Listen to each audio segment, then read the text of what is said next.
Kahapon nga ay nagdeklara na tayo ng El Nino Alert. Ano bang ibig sabihin nito? Ngayong buwan ay hindi pa po tayo El Nino. Nasa ENSO-neutral conditions pa po tayo. Ngunit mataas na yung tsansa na magkaroon tayo ng El Nino simula ng Hunyo, Hulyo at Agosto. At magpapatuloy po ito hanggang sa early months ng 2027. Gaano kaya kalakas itong El Nino na ating inaasahan? Magsisimula po ito bilang isang weak El Nino, possible nga po by June, July, August, and gradually ay mas lalakas pa ito at base po sa ating latest projections ay maaari pong maging moderate to strong El Nino itong phenomenon na ito hanggang sa early months ng 2027.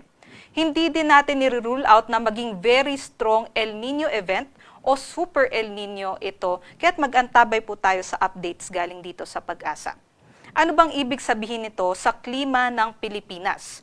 Dahil June, July, August po magsisimula yung El Nino, ay ito po'y habagat season. So ang inaasahan po natin kung may El Nino during habagat season ay mas ma-enhance o mas mapapalakas nito ang habagat at magdadala ito ng mas malalakas na mga pag-ulan sa may western o kanlurang bahagi ng ating bansa.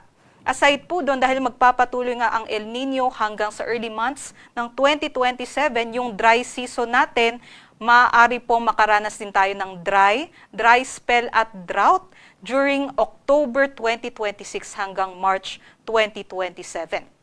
Aside po dito, para naman po sa bagyo, maaari po tayong makaranas or maaari pong mas konting bagyo ang mabuo sa ating Philippine Area of Responsibility. Ngunit kahit mas konti po, ay mas malalakas naman po yung antas o level ng mga bagyo na ito.